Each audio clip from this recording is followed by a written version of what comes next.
History is full of firsts. It's one small step for man, one giant leap for mankind. Many of those firsts shaped our way of life. For 70 years, KPRC Channel 2 has been proud to be pioneers in shaping television and Houston history. In a state the size of Texas, I hope everyone can enjoy. Causing the storms Thursday.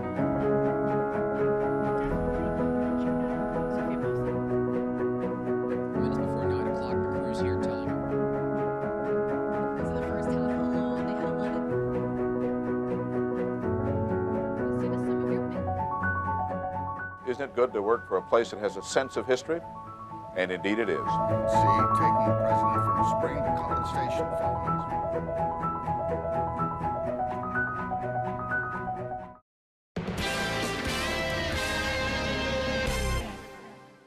If you have something you'd like Channel 2 Investigates to check out, call the tip line at 713-223-TIPS or email investigates@click2houston.com.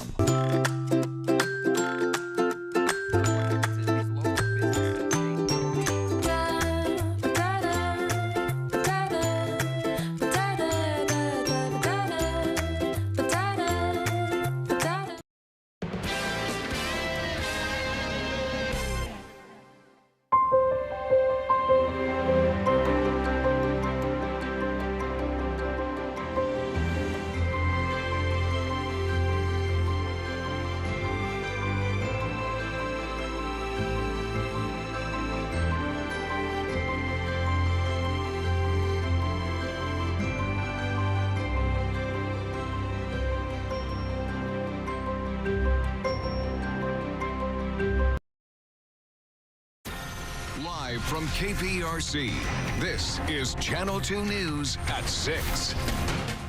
We begin with our weather this evening and the freezing temperatures in the forecast. Parents, you'll definitely need to know this as you get your kiddos ready for school in the morning. A lot of us will see temps at the freezing mark. A big temperature tumble. Chief Meteorologist Frank Billingsley here to lay out the timing. Well, you know, and even if you don't get quite to freezing, it's going to be awfully cold for tomorrow morning. So just plan on extra time to get those kids ready and yourself. We do have a wind advisory update. It's now been extended until 9 o'clock for coastal areas, especially Chambers County, Eastern Harris, parts of Galveston, down to Brazoria and Matagorda. That until 9 o'clock. It's still winds of 20 to 25 miles an hour. I have 22 in Galveston, 22 in Palacios. Starting to die down a little bit, but still Brenham's at 20. So give it until 9 o'clock. And when those winds begin to really fall apart, that's when we'll see these temperatures continue to go right down into the low 40s and 30s. Right now, already in the 40s, Conroe, Huntsville, Brenham, and Columbus, 50s elsewhere. Here's a look at your power planners. The winds calm down and the temperatures go right through the 40s to the 30s to overnight numbers just at freezing. Looking for the freeze line to continue to move through as we get into the overnight hours. I'm looking for Liberty, Bush, Tomball, Sugarland, Katy, 29 in Wharton, 30 in Brenham. So a large part of the area is going to have a light freeze for tomorrow morning. We'll talk about those winds, how long the freeze is going to last, and a stellar weekend straight ahead. Andy? All right, Frank, thanks so much. Only on 2 tonight, money missing from a local kids soccer club. Hundreds of thousands of dollars gone. The man accused, the former president of that organization. Channel 2 reporter Phil Archer live in Spring with the theft charges. Phil. That's right, Andy. The club's former president now facing 2 felony indictments that were handed down by Harris County grand jury last week. Investigators alleging that he misdirected funds collected to support the club into his own accounts. The indictments allege that over a period of 5 years, beginning in 2013, the club's former president pocketed more than $300,000, money from parents intended to support the nonprofit soccer programs, which caters to about 4,000 children.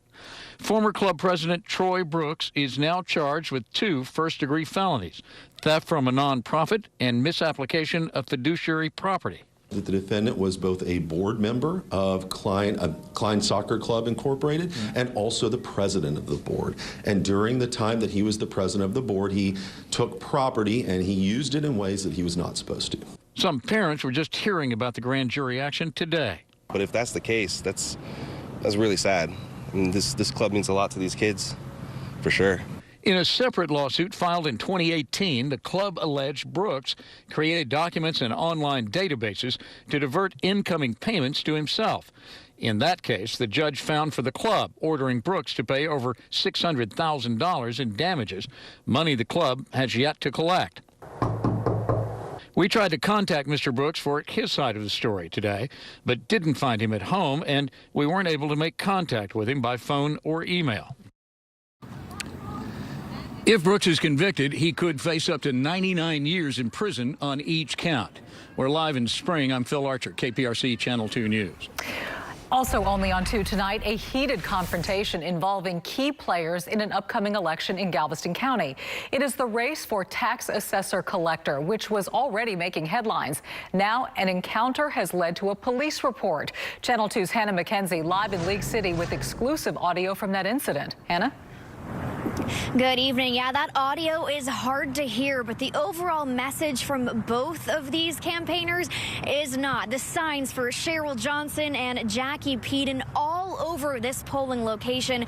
Fortunately, things went smoothly here today for early voting, but the same can't be said for a few days ago. The race for Galveston County tax assessor collector heating up. Please don't touch me, man. Don't touch me. This encounter Friday outside the Calder Drive Annex building, leading Sean Byers to file a police report against Donald Johnson, current tax assessor collector Cheryl Johnson's husband. He was poking me, poking the literature I was holding. You know, can't tolerate this kind of behavior at election polls, you know, especially on election, you know, during the election.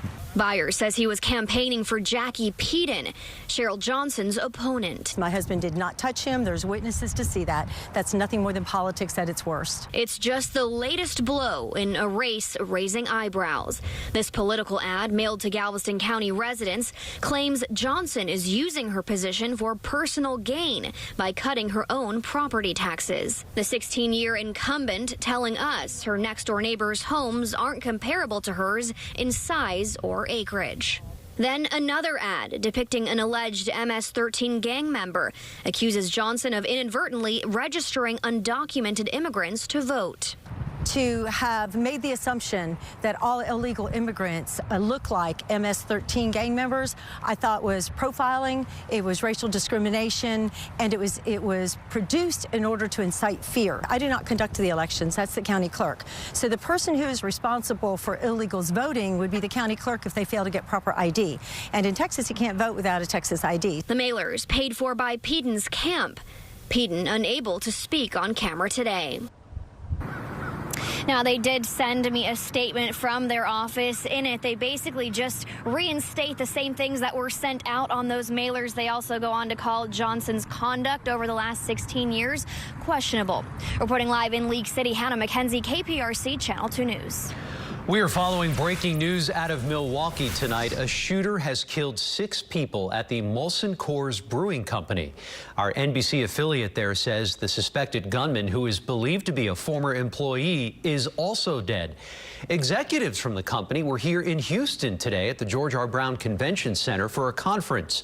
We're told during one of the afternoon meetings, the CEO of the company told employees there was a situation at one of the facilities in Milwaukee and that he was leaving to be there in person.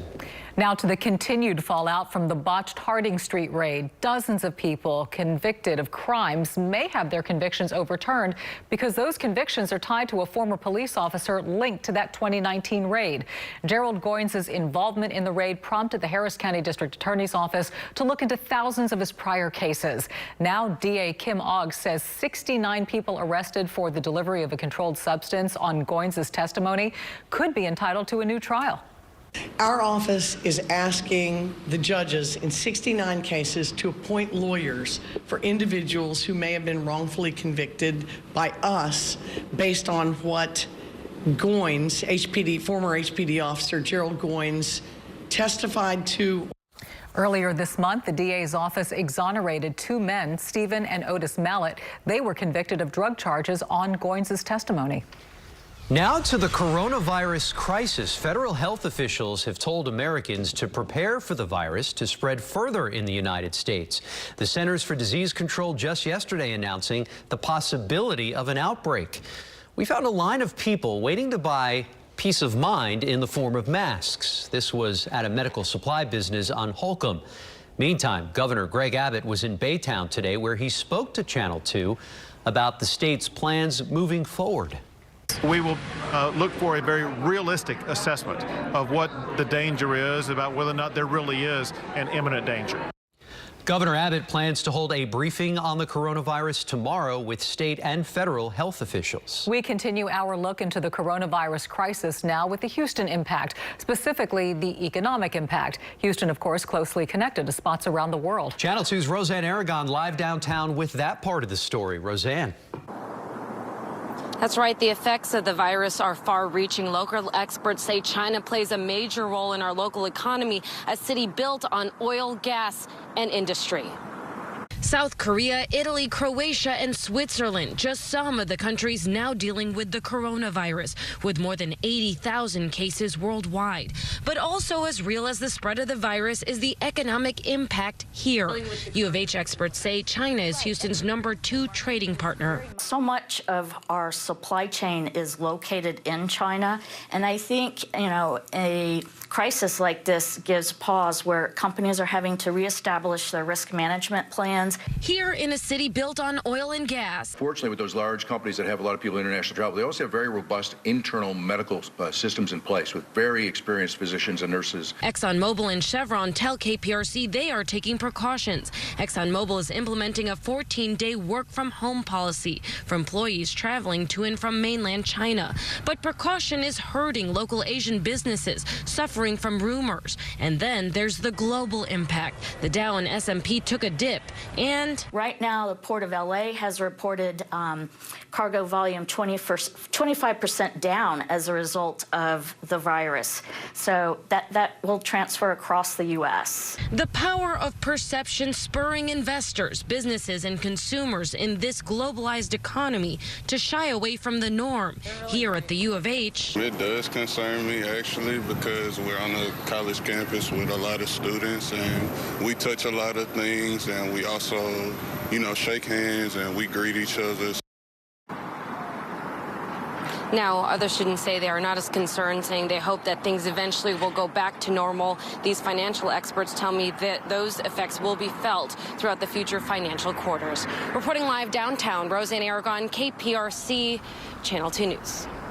Thanks, Roseanne. All right, get your parkas out. It is going to be a cold start to Thursday. The good news is a Chamber of Commerce afternoon. And as we head into the weekend, finally, spring makes a big return. Your forecast straight ahead. Randy? All right, Frank. Astros speedster Miles Straw turning heads at spring training. We know he can fly.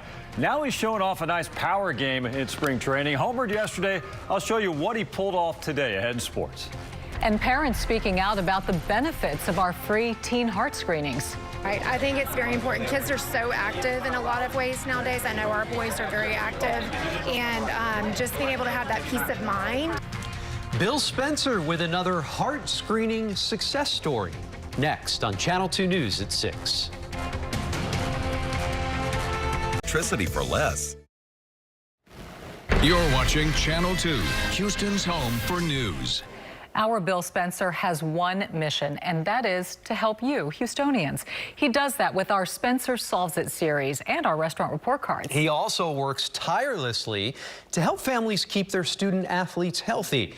Our Bill Spencer tonight with how our most recent teen heart screen, the Cameron Janelle Project Heart Check, is helping save lives. Do you play any sports? Football, cross country, track, and soccer. Have you ever experienced chest pain or discomfort with exercise? No, ma'am. They are critical questions designed to help save precious young lives. What we're doing today is a heart screening just to make sure your heart's nice and healthy to play sports. You won't feel anything. It doesn't hurt, okay? But by far, the most important part of the Cameron Janelle Project Heart Check is giving these young athletes an electrocardiogram test, an in-depth heart test that can quickly uncover hidden heart defects that can kill without warning. We have so many people here today who don't know that 1 in 300 youth are at risk for sudden cardiac arrest, who don't know 7,000 die annually. Sherry Janelle's own son, Cameron, actually died right on the basketball court at just 20 years old. Like most young victims, he showed no warning signs of any trouble. You know from the experience of losing your son that there are no symptoms. That is correct. You don't know. Your child is healthy. Your child is on the basketball court playing basketball. Star athletes are dying. At this weekend's heart screening, more than 200 teens had their hearts tested, tests that could have cost their parents hundreds of dollars if they'd had to pay for them themselves. But instead, this heart screen was absolutely free. I think you guys are doing an amazing job, amazing job. Thank you to KPRC. Thank you to Cameron Janelle Project for making this happen. Now, this was the 5th Cameron Janelle Project Teen Heart Screen. Out of the 205 kids we tested, we found 5 who were flagged as having heart abnormalities. Those are 5 kids who we may have saved from future tragedy. For my part, I just want to thank Sherry Janelle for all of her unstoppable, unfailing work to try to save young lives. Sherry, you're an angel. You really are. Bill, those 5 students who were flagged as having those abnormalities, what happens next? So now they go to a cardiologist, and they will be tested in depth to find out what the problems are, and if there are any problems, then we will fix them. Wonderful. They will be fixed. It's so great what you're doing. Thank you. Yep. Thank you, Bill. Thank you. Truly. It is an important day for people of the Christian faith, Ash Wednesday, which marks the beginning of the Lenten season. As part of Ash Wednesday, people receive ashes on their foreheads as a symbol of penance. This service held this afternoon at Our Lady of Guadalupe Catholic Church in East Houston. Well, the wind was Very nice. blowing on Ash Wednesday, and you Yes. said we're going to have a nice warm-up just in time for the weekend. You know, the weekend's going to be another spectacular weekend. Great. Can you believe that? We just got to get through it. All this talk about the coronavirus inspired me to ask this question. Will Houston's hot and humid weather protect against coronavirus like it does other flus and other viruses? The minute the temperature warms up, those viruses tend to die off. So it's an interesting blog, a good read. Click to Houston.com/weather. Just some thoughts and a couple of links. So have at it. In the meantime, this is the idea for tonight. If not right now, first of all, hang on to the leash so you don't lose the dog, and make sure your pets and your people and even some tender vegetation are protected. Speaking of vegetation, oak trees make up 80% of this extremely high tree pollen that we have going on. All of those nice little green things that are all over the yard and the sidewalks, that's the problem there. And now that the wind has blown all that off and into the air, tomorrow when the winds calm down, it's going to settle. And if you have any kind of allergies to oak or any other tree, it's going to be an issue. So make sure you're ready for that. 57, 59, and 60 for highs today. Right now, still a little camera shake. 51 with a 16-mile-an-hour wind down in Galveston. That's a sunset. Absolutely beautiful. 53 and still a wind advisory with 22-mile-an-hour winds there. So we're sinking down 48, 49, 40s already for a lot of the area. These 50s will soon follow. Dew points are way down in the 20s. Gives us an idea that the air is very dry. And when the air is very dry, you can heat the air up quickly and you can cool it down quickly. And that's what we're going to do tonight, is cool it down quickly, especially when the winds die down, which they haven't really yet. 20 miles an hour in Brenham, 14, 21 at Hobby, gusting to 28, 22, 20 in Huntsville. I expect by the time we get to about 9, 10 o'clock, all of these numbers will go from double digits to single digits. So this is 10:30, 4 or 5 mile an hour winds into the overnight. You can see 3, 4, 5, 2 mile an hour winds, even calm at 8 a.m. So the calm air was what will allow this light freeze to occur. Futurecast temperatures, upper 30s, low 40s at 9 o'clock as we go into the overnight. By the time we get to 3 a.m., we're at 32 Huntsville, Cleveland, College Station, 31 Brenham and Columbus, and then right below that, 7 a.m., so maybe a 1 to 2 hour freeze, Liberty, Bush, Tomball, Katy, Sugarland, Pearland. So not a freeze for everybody, but very close for most of us. It's not going to last long. We get to the 50-degree mark by noon tomorrow. I think 60 is reachable by tomorrow afternoon for a lot of us, so it should be a fairly nice day. At high pressure in control, it's going to move off into the Gulf, and as it does that, starts to return a nice southerly flow as early as Friday and on into Saturday and Sunday, which means we're really going to warm up. May see a few more clouds on Sunday, but it looks like a pretty spectacular weekend. Power planner then, clear skies, calmer winds, 44 at 9, 39 at 1. Some of you going to get there before then, and then 32 as we go to 5 and 6 a.m. Winds do calm down as we go into tonight, so it's very dry out there. You need a little humidity for your hair.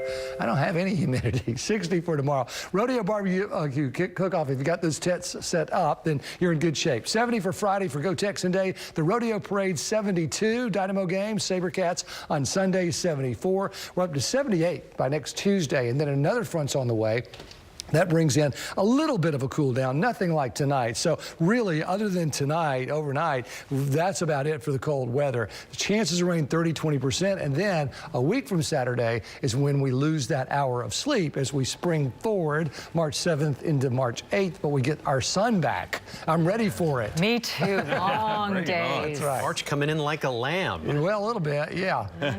Okay. Randy joining us now. Big test for the Rockets tonight. Yeah, Grizzlies are likely going to be a playoff team. They're a little banged up, so a few guys are out, so I think it'll be a win tonight. 25 games left. We're going to hear from Russell Westbrook straight ahead. Astros are busy today, and it was the Miles Straw show against the Cardinals. What he pulled off in a loss today in West Palm, plus the unbeaten Roughnecks hoping a new rivalry is born Sunday with their neighbors in Dallas. Yes, Houston, Dallas. Here we go again. Next in sports.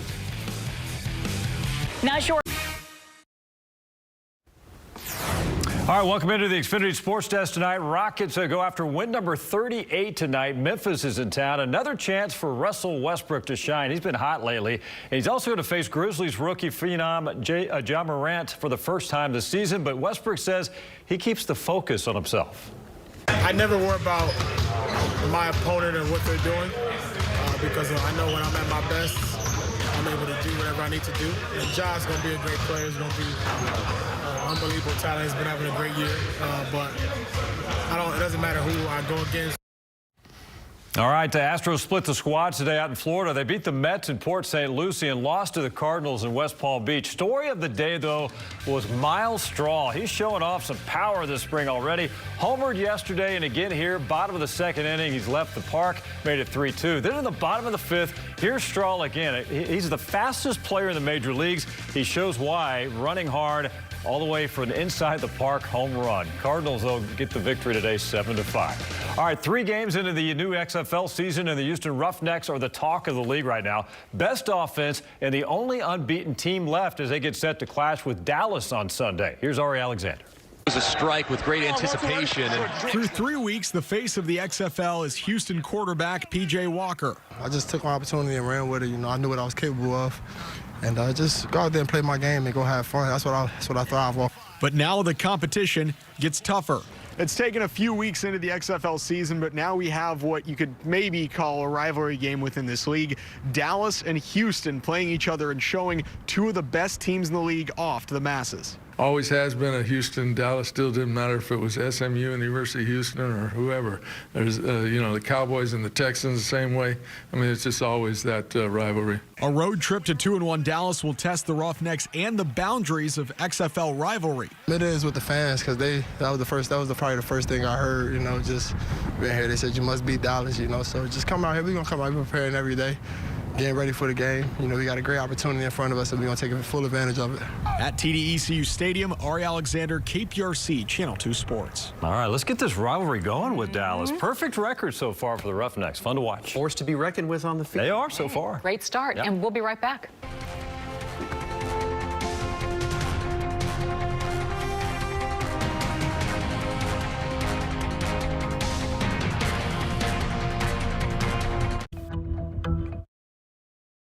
Cold air sticking around tonight. Yeah, it is sticking around, but it's going to be a fabulous weekend. So there's the upside. Excited. I know. So as we try to get rid of winter, it's going to take one more night to do it. There's your 11 o'clock line. You can see the 30s from Huntsville to Columbus, moving into Tomball and Sugar Land. So that line's going to continue to slide right on in. So tomorrow morning, protect people, pets, and plants, especially tender vegetation. It's not a long freeze, but it's certainly touching freezing for a lot of folks out there. In the meantime, 60 tomorrow, 70 on Friday, 72, 74 Saturday and Sunday. So as we say, chilly tonight, hot tomorrow. Burrito. Entertainment Tonight is next. We'll see you at 10.